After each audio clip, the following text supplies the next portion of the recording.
আসসালামু আলাইকুম। আশা করি সবাই ভালো আছেন। আজকে আপনাদেরকে এ মাসের ডিম বাচ্চার ফাইনাল হিসেব দেবো। আগামীকালকে আপনাদেরকে দেখিয়েছিলাম ডিম, আর আজকে আপনাদেরকে দেখাবো বাচ্চা।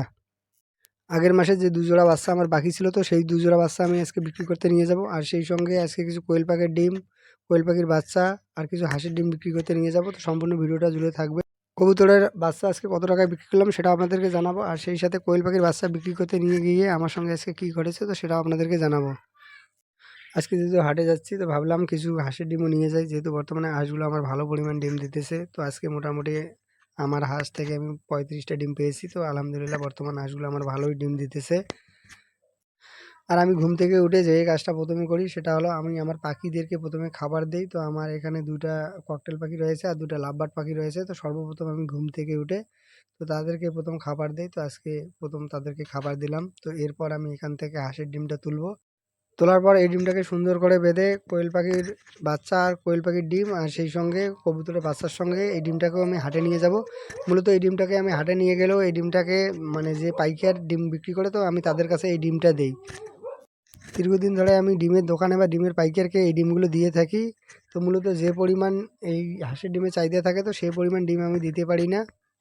হাঁসের ডিম বিক্রি করতে কোনো রকম সমস্যা হয় না, হাঁসের ডিমের প্রচুর পরিমাণে চাহিদা রয়েছে। এখন আমার ডিমগুলো তোলা শেষ। তো এখন আমি যাবো কবুতরের ঘরে। আর যে 2 জোড়া বাচ্চা রয়েছে, তো সেই জোড়া বাচ্চা আমি আজকে বিক্রি যেহেতু করতে নিয়ে যাব, তো সেখানে গিয়ে এই বাচ্চা 2 জোড়া আমি সংগ্রহ করব। আর সেই সাথে আপনাদেরকে দেখাবো এখানে বর্তমানে কতগুলো বাচ্চা আমার নতুন করে দিয়েছে, তো সেটাই আপনাদেরকে দেখাবো। সম্পূর্ণ ভিডিওটা মনোযোগ সহকারে দেখবেন। আর এটাই হচ্ছে আজকে এই মাসের ফাইনাল হিসাব। আর আজকের ভিডিওটা যদি সম্পূর্ণ মনোযোগ সহকারে ভালো করে দেখেন তাহলে আপনারা বুঝতে পারবেন। তো এর আগের মাসে নিশ্চয়ই দেখেছিলেন আমি কতগুলো কবুতরের বাচ্চা বিক্রি করেছিলাম। তো তারও মধ্যে আরও 2 জোড়া বাচ্চা বাকি রয়েছে, সেটা আজকে আমি বিক্রি করে দেবো।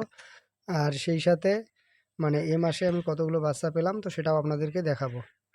আমার মতো আপনিও এরকম একটা ছোটো মোটো কবুতরের খামার করে এখান থেকে প্রতি মাসে মাসে 8 থেকে 10,000 টাকা ইনকাম করতে পারেন। আর সেক্ষেত্রে প্রথম অবস্থায় আপনাকে মানে অনেকটাই ধৈর্য ধরে এই কবুতর পালন শিখতে হবে, জানতে হবে। আর এর জন্য মানে আপনি চাইলে আমার ভিডিওগুলো নিয়মিত দেখতে পারেন, তাহলে কবুতর পালন সম্পর্কে আপনারও একটা সঠিক ধারণা হবে।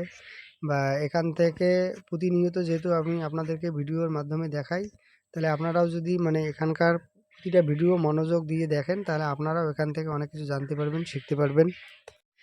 এর আগে আপনাদেরকে অনেক ভিডিওতে বলেছিলাম যে আমার এখানে কতগুলো কবুতর রয়েছে। তো যারা মানে আগে থেকে আমার ভিডিও দেখেন তারা তো অবশ্যই জানেন। আর যারা নতুন করে আমার এই ভিডিওটা দেখতেছেন তো তারা চাইলে আগের ভিডিওটা দেখে আসবেন, তাহলে মানে আপনাদের বুঝতে সুবিধা হবে। তো আমার এখানে 120টা কবুতর রয়েছে। আর এই কবুতরগুলো আমি ছেড়ে পালন করি। আর এই ছেড়ে পালন করার ফলে হয়তো দেখা যায় এখানে নতুন করে মানুষের হয়তো কিছু কবুতর আসতে পারে। তো সেক্ষেত্রে হয়তো 120টার থেকে হয়তো 10-20টা বেশি হতে পারে। তো 120টা থেকে 30টা কবুতর থেকে আমি প্রতি মাসে কতগুলো বাচ্চা পাই আর এই বাচ্চাগুলো বিক্রি করে প্রতি মাসে কত টাকা ইনকাম করি, তো সেটাই আপনাদেরকে এই ভিডিওর মাধ্যমে প্রতিনিয়ত দেখাই। যারা কবুতর পালন করতে চাচ্ছেন তো কবুতরগুলোকে আমার মতো যদি ছেড়ে পালন করতে পারেন তাহলে কবুতরগুলো সবসময় ভালো থাকবে। আর এখান থেকে মানে প্রতি মাসে মাসে ভালো একটা বাচ্চা পাওয়া যাবে। তো আমি দীর্ঘ 5 বছর ধরে এই কবুতরগুলো পালন করার ফলে যেটা বুঝলাম যে কবুতর ছেড়ে পালন করাই সবথেকে ভালো। তো এর অনেক রকম সুবিধা রয়েছে। আর আপনি যখন এই কবুতরগুলোকে আটকিয়ে পালন করবেন তো তখন দেখা যাবে এই কবুতরগুলোর অনেক অসুখ-বিসুখ হবে। আর আপনি তখন অনেক ঝামেলার মধ্যে পড়বেন। আবদ্ধ করে এগুলোকে পালন করার ফলে এগুলো নিজেদের মধ্যে ঝগড়াঝাটি করবে আর তখন দেখা যাবে যে এখানকার ডিম বাচ্চা নষ্ট করবে। আর এগুলোকে আপনি যখন ছেড়ে পালন করবেন তখন এই সমস্যাটা হবে না। আর কবুতর যখন মানে ডিম দেয় তো তার আগে কবুতরগুলো বাসা তৈরি করার জন্য বাইরে থেকে খড়কুটে নিয়ে এসে বাসা তৈরি করে। আর আপনি যখন এগুলোকে আবদ্ধ অবস্থায় পালন করার ফলে তো এখান থেকে ভালো রেজাল্ট কখনোই পাবেন না। কালকে আপনাদেরকে দেখিয়েছিলাম যে এখানে কতগুলো ডিম রয়েছে। তো কালকে আপনারা নিশ্চয়ই এখানে দেখেছিলেন যে 16 জোড়া ডিম ছিল। তো এর আগের আরেকটা ভিডিওতে আপনাদেরকে দেখিয়েছিলাম যে এখানে 36 জোড়া মানে ডিম বাচ্চা মিলে ছিল। তো এর মধ্যে ডিম ছিল 20 জোড়া। তো আলহামদুলিল্লাহ মানে এখান থেকে অনেকগুলো বাচ্চা ফুটেছে আর সেই বাচ্চাগুলো নিশ্চয়ই আপনারা এখানে দেখতে পাচ্ছেন। তো আজকে কতগুলো বাচ্চা এখানে নতুন করে ফুটেছে তো শেষে মানে বাচ্চাগুলোকে গনিয়ে আপনাদেরকে জানিয়ে দেব। আসলে কবুতর যে মানে এত পরিমাণ সবসময় ডিম বাচ্চা দিয়ে থাকে, তো আসলে আমি এখানে বুঝতে পারি না যে মানে কখন ডিম থাকে কখন বাচ্চা থাকে। তো এর জন্য মানে এখানে এসে আমাকে সবসময় দেখতে হয়। তো এর মধ্যে আমার এখানে একটাই কাজ, শুধু এখানে এসে মানে এই বাচ্চাগুলোকে একটু দেখতে হয়। আর এখানে যখন এই বাচ্চাগুলো বড় হয় তো এখান থেকে এই বাচ্চাগুলোকে তো পরবর্তীতে আমি এই বাচ্চাগুলোকে যে কাজের জন্য ব্যবহার করব, তো সেই হিসেবে এখান থেকে এই বাচ্চাগুলোকে আমার সরিয়ে নিতে হয়। আসলে যারা কবুতরকে ভালোবেসে কবুতর পালন করে, তো এজন্য তারা কখনোই কবুতর পালন ছাড়তে পারে না। আর যেটা আমি এই দীর্ঘ 5 থেকে 6 বছর এই কবুতরগুলোকে পালন করার ফলে বুঝলাম। কবুতর যেমন লালন পালন করতে ভালো লাগে, আর এই ভালো লাগার মধ্য দিয়ে এখান থেকে প্রতি মাসে মাসে ভালো পরিমাণে একটা টাকা ইনকাম করা যায়। মানে এটা বলতে পারেন প্রতি মাসে মাসে নির্দিষ্ট পরিমাণ টাকা এখান থেকে একটা ইনকাম করা যায়। এখান থেকে প্রতি মাসে মাসে যে টাকাটা আসে, তো এটা মানে প্রতি মাসে মাসেই সেম পরিমাণে আসে, খুব একটা বেশি হেরফের হয় না। তো বলতে পারেন এটা নির্দিষ্ট পরিমাণ টাকাই এখান থেকে প্রতি মাসে মাসে পাওয়া যায়। প্রতি মাসে মাসে এখান থেকে আমি নিচে 35 জোড়া আর উপরে আমি 50 জোড়া বাচ্চা পেয়ে থাকি। তো সেই হিসাবে মানে গত মাসে আমি এখান থেকে 36 জোড়া বাচ্চা পেয়েছিলাম, আর তারও মধ্যে আমার 2 জোড়া বাচ্চা বিক্রি করা বাকি রয়েছে, আর সেটা আজকে আমি বিক্রি করব। আর বিক্রি করলে তো আগামী মাসে আমার এখান থেকে তাহলে 38 জোড়া বাচ্চা বিক্রি করা হয়ে যাবে। আর এই মাসে কতগুলো বাচ্চা পাবো, তো সেটা তো নিশ্চয়ই আপনাদেরকে এই বাচ্চাগুলো আর কালকে যে ডিমগুলো দেখিয়েছিলাম দুটো গুণে আপনাদেরকে জানিয়ে দেবো। তো কালকে আপনারা এখানে দেখেছিলেন যে এখানে 16 জোড়া ডিম রয়েছে, আর আজকে এখানে বাচ্চা রয়েছে 21 জোড়া। তো 16 আর 21 36 জোড়া। তো এর মধ্যে হয়তো আরও এখান থেকে আমি নতুন করে 2-1 জোড়া ডিম পেতে পারি। তো আপাতত আপনারা এটা মানে এই মাসের ফাইনাল হিসাব ধরতে পারেন। তো মোটামুটি এখন পর্যন্ত এখান থেকে আমি পেলাম 36 জোড়া ডিম আর বাচ্চা। তো আগের মাসে যে আমি 38 জোড়া বাচ্চা বিক্রি করলাম, মানে আজকের 2 জোড়া বাচ্চা সহ, তো মোটামুটি এই মাসেও মানে এরকমই আশা করি যে এখান থেকে মানে এইরকমই 38 থেকে মানে 40 জোড়ার মতো বাচ্চা পেতে পারি।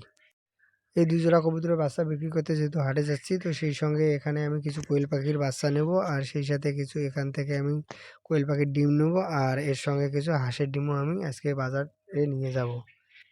হাঁসের ডিমটা তো এর আগে আপনারা দেখেছিলেন যে আমি ইনকিউবেটর মেশিনে বসিয়েছিলাম। তো আপাতত যেহেতু আমি কোনো রকম একটা হাঁসের ডিম বসাবো না, আর আমি এর আগে যার কাছ থেকে হাঁসের ডিমটা ধার হিসেবে নিয়েছিলাম, তো সেই ভাইয়ের ডিমটা আমি ফেরত দিয়েছি।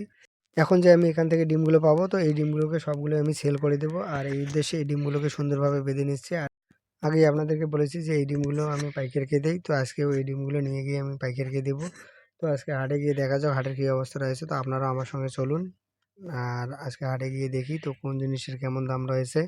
তো এখান থেকে আজকে আমি মানে কোন জিনিসটা কত টাকায় বিক্রি করতে পারি, তো আপনারাও মানে শেষ পর্যন্ত আমার সঙ্গে থাকুন, তাহলে আপনারাও বুঝতে পারবেন।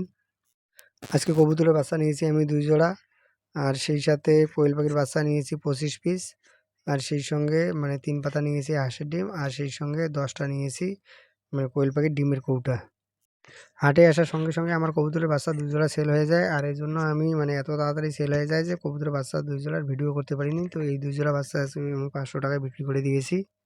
এরপর অল্প কিছু সময়ের মধ্যে আমার 10টা ডিমের কৌটাও সেল হয়ে যায়। আর ডিমের মানে হাঁসের ডিমের কথা যদি বলি, তো এটা তো আমি পাইকারকে দিই, তো এ নিয়ে তো আমার কোনো রকম চিন্তাই করতে হয় না। 2 ঘন্টা অপেক্ষা করার পরও যখন মানে একটা কোয়েল পাখির বাচ্চা বিক্রি করতে পারলাম না, তো এক পর্যায়ে বিরক্ত হয়ে আমি চলে আসলাম আজকে যেহেতু 1ম রোজা, তো এই রোজার মানে ইফতারের জন্য ফলমূল কিনতে। তো এখান থেকে ফলমূল কিনে তো তারপরেও আমি গিয়ে দেখলাম যে সেখানে একটা বাচ্চাও আমার সেল হয়নি। অবশেষে বাড়ি নিয়ে এসি। আজকে এ পর্যন্ত। আসসালামু আলাইকুম।